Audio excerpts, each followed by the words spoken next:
How you doing, folks? Welcome to the show. Glad you could make it. So, just out of curiosity, how many of you remember those classic action shows from the 1980s? You know, like Street Hawk, Airwolf, The A-Team, and the cultural phenomenon that was Knight Rider.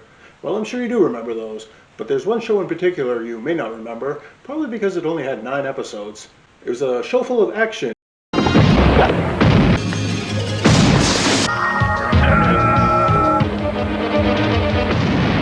explosions,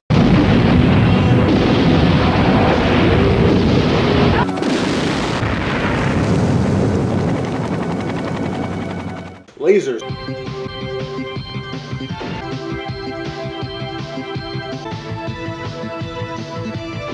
aliens, clones, My God, it's androids,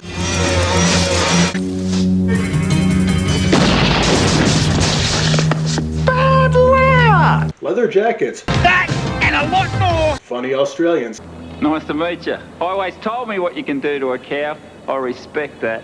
and a semi-truck that turned into a helicopter.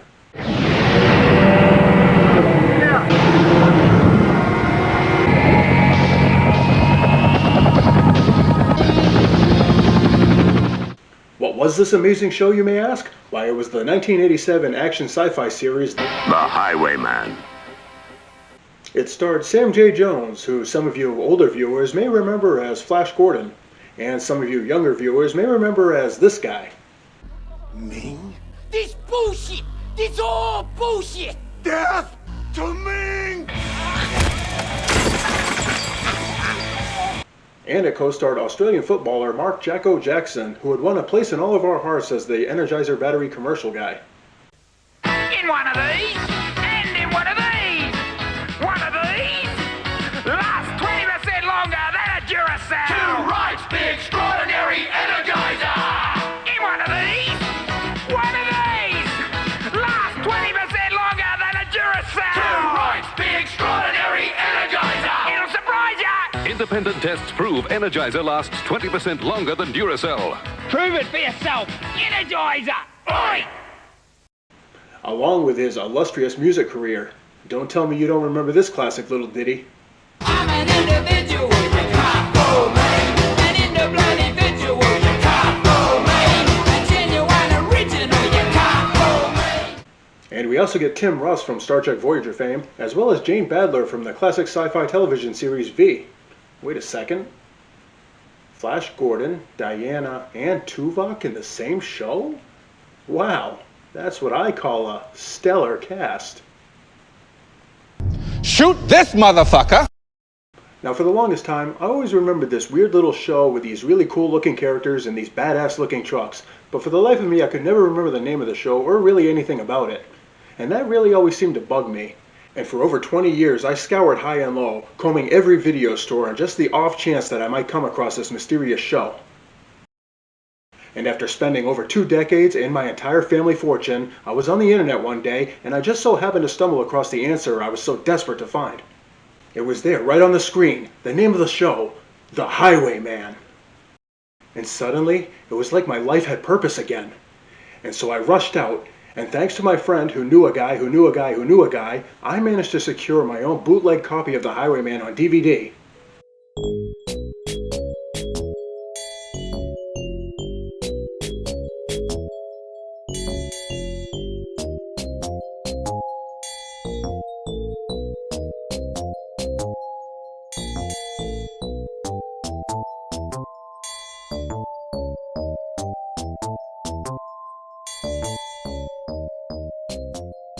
And so I rushed home and I put it in my DVD player, and it was like pure joy emanating from the screen. I watched all 9 episodes and it was better than anything I could have hoped for. And now I want to share that with you. So sit down, folks, and I'm going to tell you a tale of the Highwayman. The Highwayman. Highwayman was created by Glenn A. Larson, the certified genius who gave us Battlestar Galactica, Knight Rider, Magnum P.I., Automan, Manimal, Quincy M.E., BJ and the Bear, Buck Rogers, The Fall Guy, and Nightman. Yeah. So suck it, Stephen J. Cannell. The story centers around a group of law officials known as the Highwaymen, who work for a secret government agency in the far future, all the way in the year 1992. The main character is known only as Highway, because he's a highwayman, which kind of makes sense, except that there are other highwaymen in this show, and they all just call him Highway. It's kind of like a group of cops all calling one certain cop. It's weird. So anyway, the series starts off with a 2-hour pilot movie called Terror on the Blacktop, which basically introduces the main character and the type of world the story takes place in. A little bit Knight Rider mixed with the X-Files and just a dash of Mad Max. Now the movie itself wasn't too amazing. It was a somewhat generic story about an ex-military biker gang who were used as pawns in a bank heist.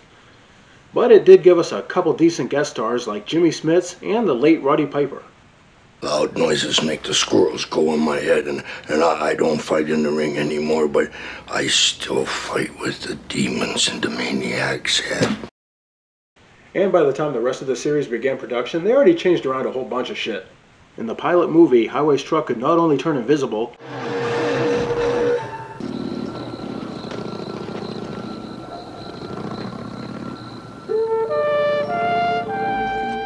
but also kept a sweet little sports car in the trailer. But after the pilot, were never seen again. And they also added some new co-stars as well as a neat little opening narration from William Conrad.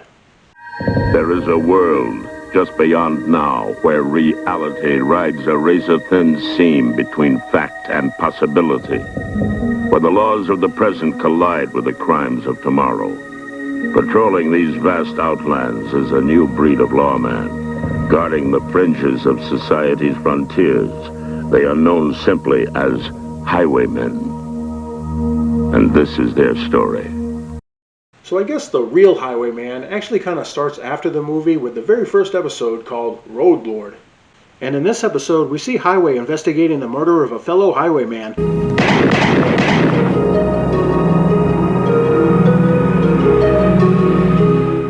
who gets gunned down by a crooked cop working for some shady corporation that apparently murders people in town and replaces them with robots.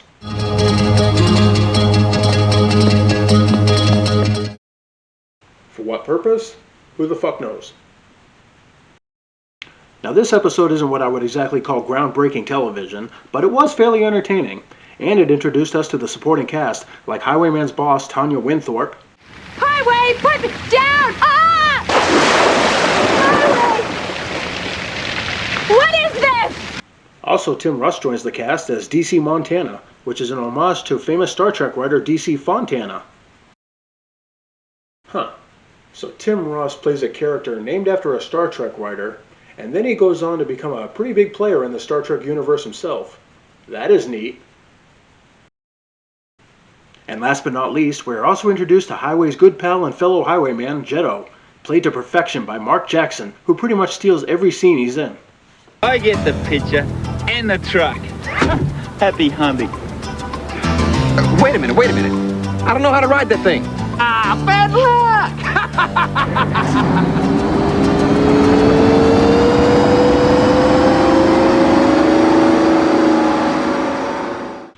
Now, unfortunately, we didn't get to see Highway's truck turn into a helicopter in this one. I mean, you would think that the first episode they want to pull out all the stops, but, whatever.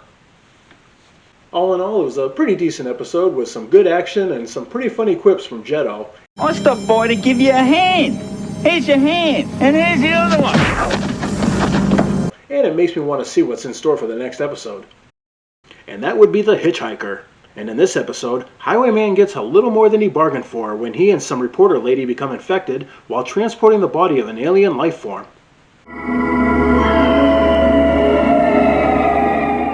which eventually leads to Highway becoming possessed by the alien and kidnapping a scientist before squaring off against the military. But at the end of the day, Highway and Jetto save the day and prevent an alien invasion.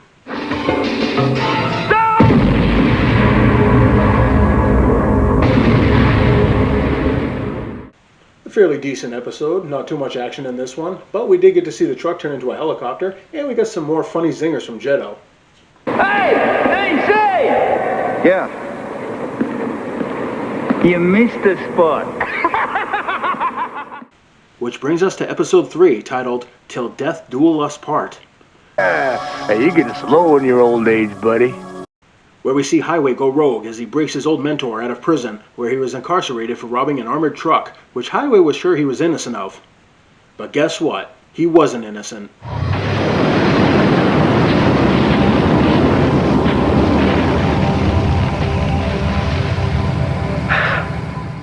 And he soon learns the hard way that nobody makes Highway look the fool.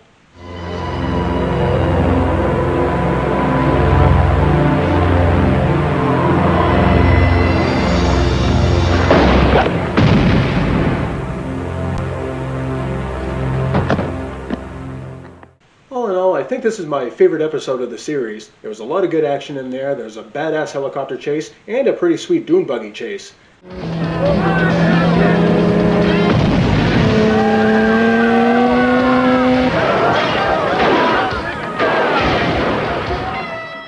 Now episode 4 is technically Haunted Highway, however this episode was actually delayed for 2 months, and it ended up being the last episode to air. The story centers around Highway and Jetto investigating a murder at an Indian reservation. Many suspect one of the locals to be responsible, but could vengeful spirits and an ancient curse be the true culprits? What's he drawing on the track, Highway? The spirits have breathed the breath of fire. Beware of the breath of ice. Well, the answer is no, actually. It's just another shitty corporation that's illegally drilling uranium on native soil. Not exactly the best of the series, but we did get to see a bunch of shit get blown up at the end, so that was neat. And then we have the 5th episode, Summer of 45. And in this one, Highway and Jetto have to travel back in time to rescue their boss, who's being held hostage in 1945. Eventually. But first they have to street race some douchey 40s greasers. Then kick their asses.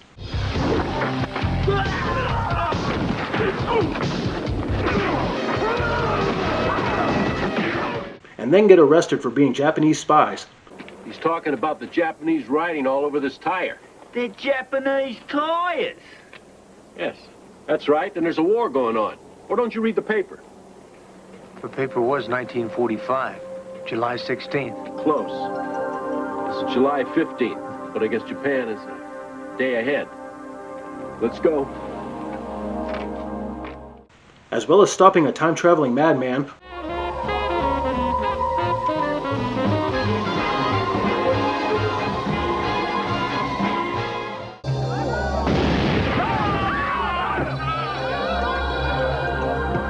while also trying not to do anything to disrupt the timeline.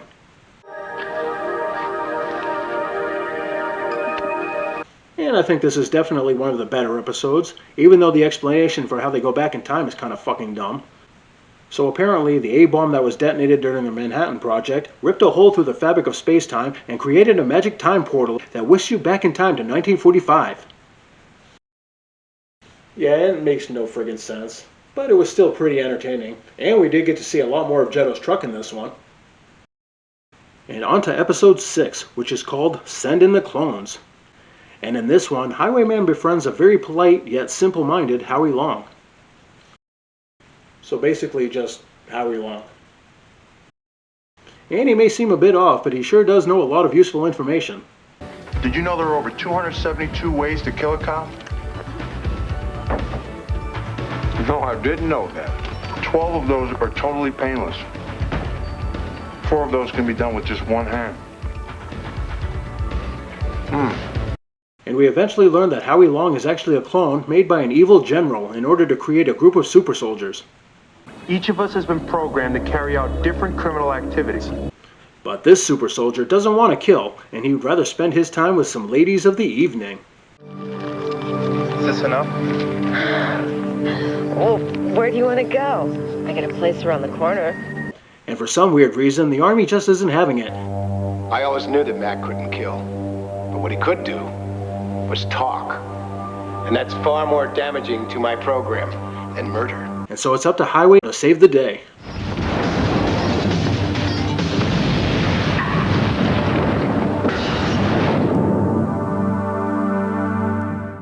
All in all, a pretty decent episode with a very intriguing story, much like the next episode entitled The Billionaire Body Club. Kinky. When beautiful young women start turning up dead with all their blood drained from them, it's up to Highway to investigate. Could this be the work of some blood-sucking vampires? Do you believe in vampires? What's all the stuff about vampires? Well, no, actually. It's just Shooter McGavin, who uses the blood from young, healthy victims to extend the lives of super-rich, dusty old fucks. There is no price a rich man will not pay for life. It'd be my pleasure, Joshua.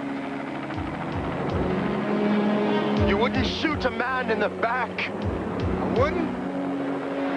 Just put the case down, slowly. Don't trust him, Highway. Watch him. Position, heal myself. Very similar to the plot of the movie Parts of the Clonus War, or its cheap knockoff, The Island. Not exactly the best of the series, but it had its moments. And on to Episode 8, Warzone.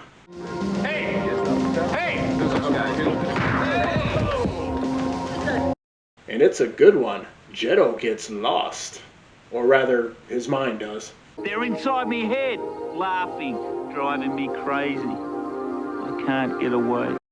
See, in this one, Jetto has an accident, and his mind goes back to his mercenary days when he was left for dead by his old squad leader. And now he's out for revenge, tracking down his old team while being hunted by the army, commanded by the very same squad leader who fucked him over years ago. You better find him before my men do. Because from this moment on, there's a shoot-to-kill ticket with his name on it. Bad news, Colonel. There'll be murder. Man can't fly. How do you know? What have you got to lose? You'll never get away with it. Who's gonna stop me, Jetto? But after being tossed from a helicopter, Jetto somehow gets his memory back, while DC takes out the bad guy like a total badass.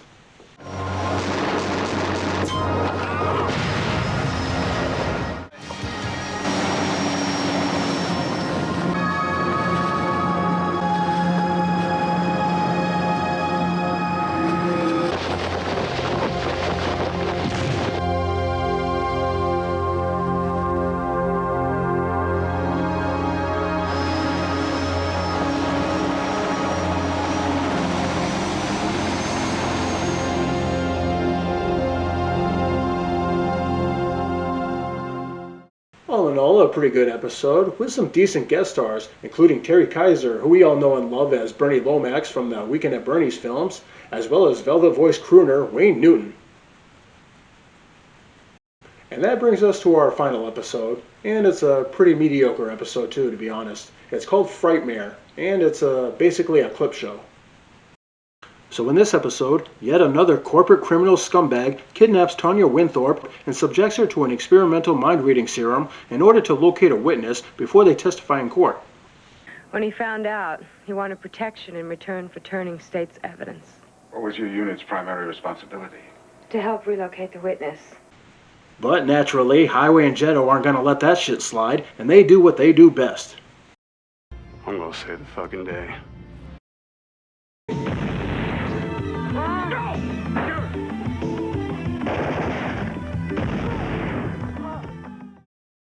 Not a terrible episode, but not exactly a great way to end the series either. And I'm sure they didn't intend to stop it there, but these things happen, I guess. The Highwayman. And that was The Highwayman, a high-octane, edge-of-your-seat thrill ride that ended way too soon. Now, from what I can gather, the main reason the show was canceled was because it was just far too darn expensive to produce. I guess all those explosions and shootouts and car crashes and helicopter chases probably came with a pretty hefty price tag, and the producers just weren't having it. Which is a real shame, actually, because I think this show really had a whole lot of potential, and I really wish I could have seen what the show would be like if it stuck around for a few more seasons. But, c'est la vie. Now, if some of the props in this show seem a little familiar to you, it's because they reused a lot of shit that they had from Knight Rider. As of now, there's still no word as to whether or not we'll be getting a revival series. It seems unlikely, but, they've been reviving everything else nowadays, so fingers crossed. Now, for those of you who are unfamiliar with The Highwayman, I strongly suggest that you go out and check it out right now. Every episode is available on YouTube, and who knows, it may just be right up your alley. So until next time, folks, this is me to you, wishing you all the best, and reminding you to always keep it real. Bye-bye.